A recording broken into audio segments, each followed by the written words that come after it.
السلام علیکم four second year. آپ کو چیپٹر نمبر 1 میں میں نے ابھی تک 2 ٹاپکس کور کروائے ہیں. ایک ٹاپک جو فرسٹ ٹاپک میں نے آپ کو پڑھایا تھا وہ یہ بتایا تھا کہ نظریہ کسے کہتے ہیں، آئیڈیالوجی یا نظریے سے کیا مراد ہے.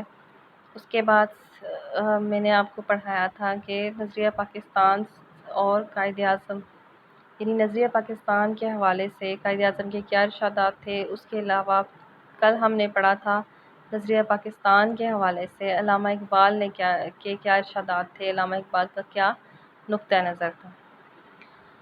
بیسکلی میں نے آپ کو نظریہ پاکستان جب پڑھایا تھا اس کی ڈیفینیشن بتائی تھی کہ نظریہ پاکستان کیا ہے. نظریہ پاکستان بیسکلی نظریہ اسلام ہی ہے کہ ہم نے ایک وطن کے اندر ہندوؤں کے ساتھ 1000 سال رہنے کے باوجود ایک علاقہ، ایک ہسٹری آلموسٹ آپ کہہ سکتے ہیں، ایک تاریخ، ایک ثقافت، کلچر، رہائش،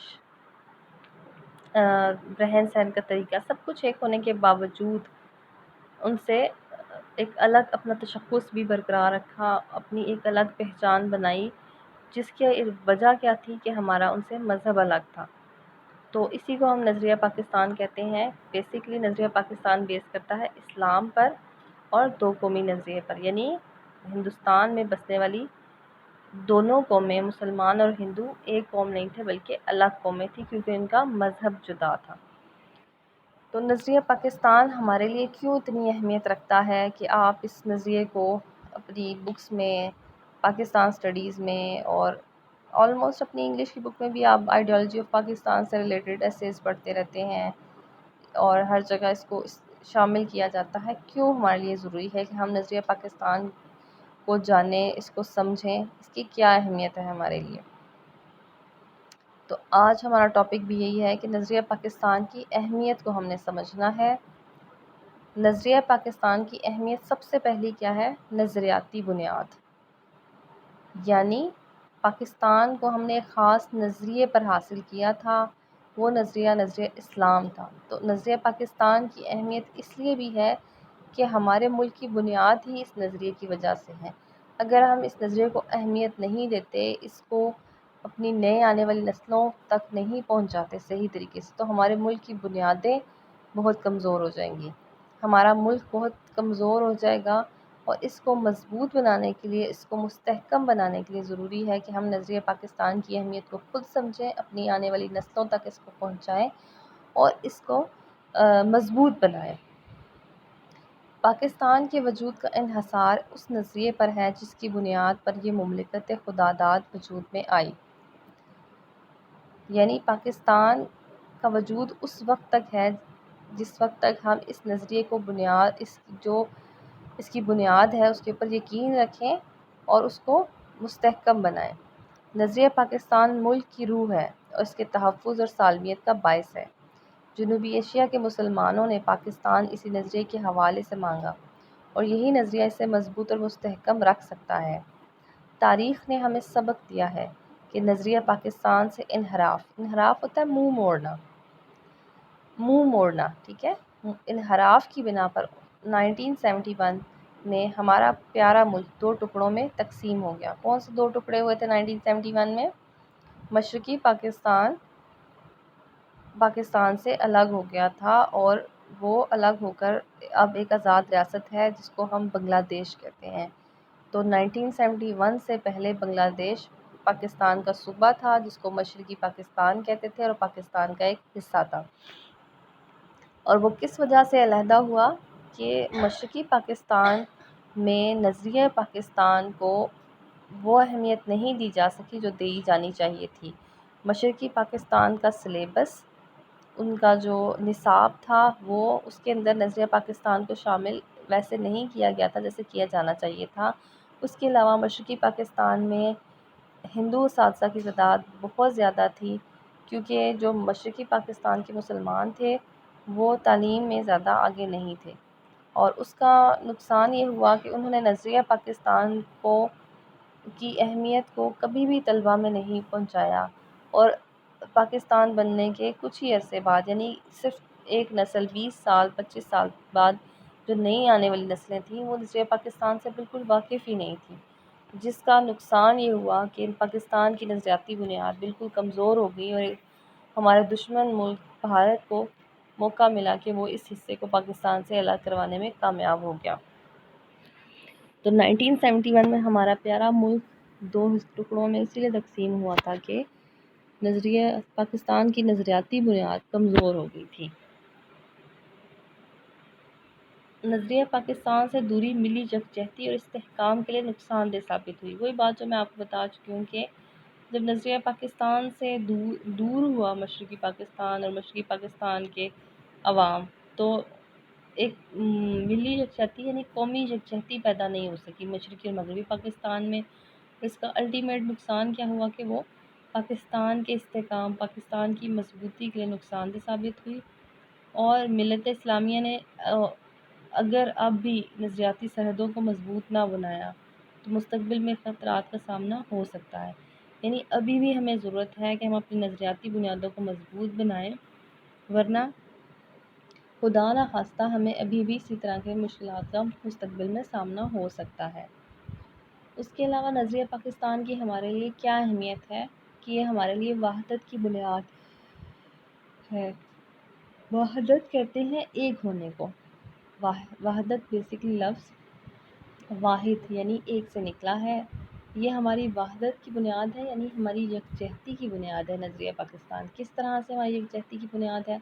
آپ کو خود پتہ ہے کہ پاکستان میں بہت سی زبانیں بولنے والے لوگ رہتے ہیں، سرائکی، پشتو، اردو، پنجابی، سندھی، بلوچی، اور یہ زبانیں ایک دوسرے سے اتنی مختلف ہیں کہ اگر ہم پنجاب میں رہتے ہیں ہمیں اردو پنجابی کے علاوہ سندھی سمجھ نہیں آتی، بلوچی پشتو سمجھ نہیں آتی، اور پشتو والوں کو بلوچی اور بلوچی والوں کو سندھی سمجھ نہیں آتی، لیکن اس کے باوجود ہم لوگ ایک قوم ہے۔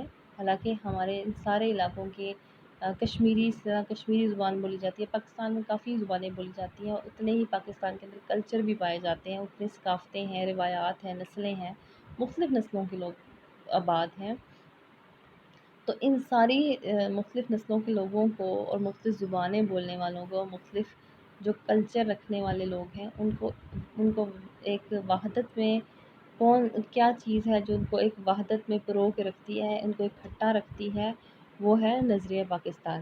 یعنی ہم سب کا جو نظریہ ہے، نظریہ اسلام، وہ ایک ہے کہ ہم سب مسلمان ہیں، ایک اللہ اور ایک رسول پاک صلی اللہ علیہ وسلم پر، ان کے خاتم النبیین ہونے پر یقین رکھتے ہیں، اور یہی بنیاد ہے جس کی بنیاد پر ہم اپنے باقی اختلافات، جو زبان کے اختلافات ہیں یا روایات، ثقافت کے، ہمارے کلچر کے اختلافات ہیں، اختلافات بھی نہیں آپ ان کو کہہ سکتے، آپ کہہ سکتے ہیں کہ جو ان میں زبان کا مختلف ہونا یا روایات کا مختلف ہونا ہے، پھر وہ ہمارے لیے معنی نہیں رکھتا۔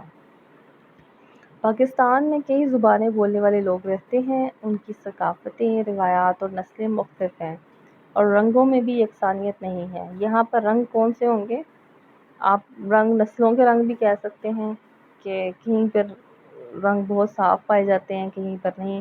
اس کے علاوہ یہاں پر رنگ آ سکتے ہیں ان کی ثقافت کے رنگ، ٹھیک ہے، یعنی کلچر کے رنگ۔ ایسے میں وہ واحد قوت جو تمام پاکستانیوں کو ملت واحد میں ڈھالے ہوئے ہے اور ان کے درمیان مضبوط بندھن کا باعث ہے، دین اسلام ہے۔ مسلمان کا بھائی ہے، اور پاکستانی عوام دوسری پہچان کو ایک طرف رکھتے ہوئے اپنی پہچان اپنے مذہب کے حوالے سے کراتے ہیں۔ یہ وہی بات ہے جو میں آپ کو بتا چکی ہوں کہ پاکستان میں کئی زبانیں بولنے والے لوگ رہتے ہیں، کئی کلچر سے تعلق رکھنے والے رہتے ہیں، لیکن وہ اپنی ایک پہچان کرواتے ہیں جو کہ ہے ان کا مذہب اسلام، اور یہی مذہب اسلام نظریہ پاکستان کی بنیاد ہے۔ علامہ اقبال نے مذہبی بنیادوں پر زور دیا اور کہا کہ مسلمان اسلام کی وجہ سے ایک ملت ہیں، اور ان کی قوت کا دار و مدار بھی اسلام ہے۔ انہوں نے ملت اسلامیہ کی اساس یعنی اس کی بنیاد کے حوالے سے حقیقی تصور اپنے اشعار میں پیش کیا۔ اپنی ملت پر قیاس اقوام مغرب سے نہ کر، خاص ہے ترکیب میں قوم رسول ہاشمی صلی اللہ علیہ وآلہ وسلم۔ ان کی جمعیت کا ہے ملک و نسب پر انحصار۔ کن کی جمعیت کا؟ یعنی مغربی اقوام کا۔ پہلی لائن کا مطلب یہ ہے کہ ہمیں اپنی ملت یعنی اپنی قومیت کے تصور کو قیاس بیسیکلی کہتے ہیں اندازہ لگانا، اقوام مغرب سے نہیں کرنا چاہیے ہمیں اپنی، یعنی ہمیں ان کے نظریات کو نہیں ماننا چاہیے جو ان کا قوم کا نظریہ ہے، جو آپ فرسٹ ایئر میں پڑھ چکے ہیں کہ مشترکہ زبان، مشترکہ نسل، مشترکہ علاقے سے ان کے اندر قومیت کا تصور بڑھتا ہے یا پیدا ہوتا ہے۔ ان کی جمعیت کا ہے ملک و نسب پر انحصار۔ جمعیت کہتے ہیں اکٹھا ہونے کو، ان کی طاقت کا، ان کی جمعیت کا انحصار ان کے ایک علاقہ ہونے پر، ان کے ایک نسب یعنی ایک نسل ہونے پر ہے۔ لیکن مسلمان نہ تو علاقے کا پابند ہے نہ کسی نسل کا، بلکہ قوت مذہب سے مستحکم ہے جمعیت تیری، یعنی تمہاری جماعت، تمہاری جو قوت ہے وہ مذہب کی قوت سے مستحکم ہوگی، مضبوط ہوگی۔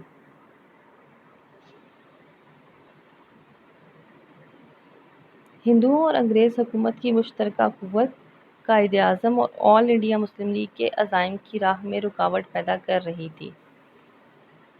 ان کی مشترکہ قوت کیا تھی کہ ہندو بھی نہیں چاہتے تھے کہ جو ہندوستان ہے اس کو تقسیم کیا جائے، اور انگریز بھی نہیں چاہتے تھے، انگریز بھی چاہتے تھے کہ ہم اس کو متحدہ صورت میں ہی آزاد کریں۔ اس لیے قائد اعظم اور آل انڈیا مسلم لیگ کے لیے بہت مشکل وقت تھا کہ ان کو دنیا کی سپر پاور جو اس وقت تھی اس سے آزادی بھی حاصل کرنا تھی اور تقسیم کا مطالبہ بھی تسلیم کروانا تھا۔ اس کے علاوہ اپنے سے 4 گنا بڑی قوم ہندو جو بہت شدت پسند تھے، ان سے تقسیم کا مطالبہ تسلیم کروانا تھا۔ اس لیے قائد اعظم ان دونوں سے لڑ کر برصغیر کے مسلمانوں کو آزادی دلانا چاہتے تھے۔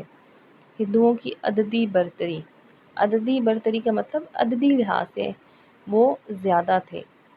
برصغیر میں 5 افراد میں سے اگر 4 ہندو تھے تو ایک مسلمان تھا، یعنی مسلمان عددی لحاظ سے ہندوؤں کے مقابلے میں بہت کم تھے، اور انگریز حکومت کی بے پناہ طاقت مسلمانوں کو پاکستان بنانے سے نہ روک سکی۔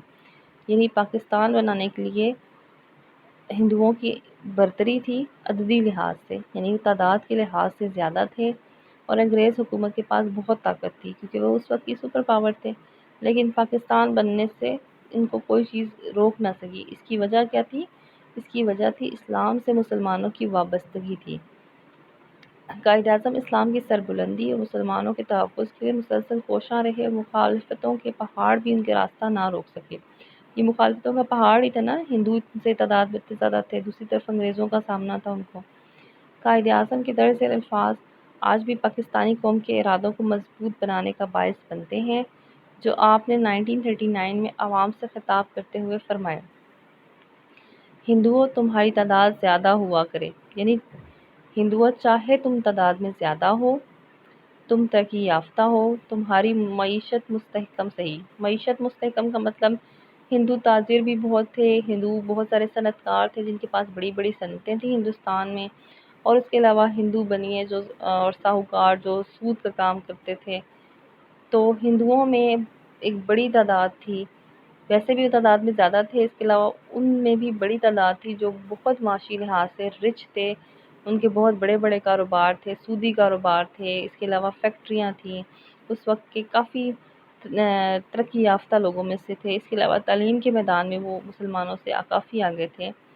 تو قائد اعظم نے ان کو خطاب کرتے ہوئے فرمایا کہ چاہے تمہاری معیشت مستحکم سے ہی، اور تم سمجھتے ہو کہ سروں کی گنتی سے، سروں کی گنتی یعنی سروں کو گننا جاتا ہے نا بیسیکلی جمہوریت میں، اگر ہم گنتے ہیں جیسے تو ہم کیا گنتے ہیں؟ سروں کا گننا مطلب لوگوں کا گننا، کہ سروں کی گنتی سے آخری فیصلے ہوتے ہیں، یہ سب غلط ہے۔ میں تمہیں بتا دوں کہ ہماری روح کو تم تباہ نہیں کر سکتے۔ روح کیا تھی؟ مسلمانوں کی اسلام۔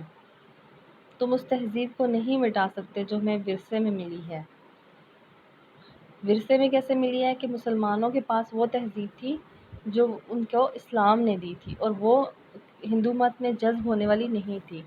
ہمارا ایمان زندہ ہے اور ہمیشہ رہے گا، بے شک تم ہمیں مغلوب کرو، مغلوب کرو یعنی ہمیں ہرا دو، ہم پر ستم ڈھاؤ اور ہم سے بدترین سلوک روا رکھو، لیکن ہم نے پختہ فیصلہ کر لیا ہے کہ اگر مرنا ہے تو لڑتے لڑتے مر جائیں گے۔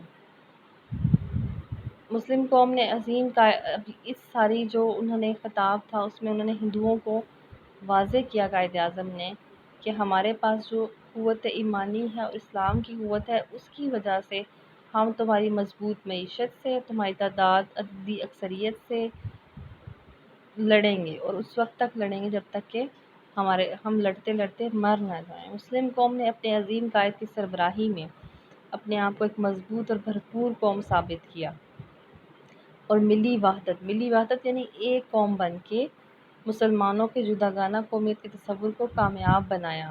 یہ تصور نظریہ پاکستان کہلایا۔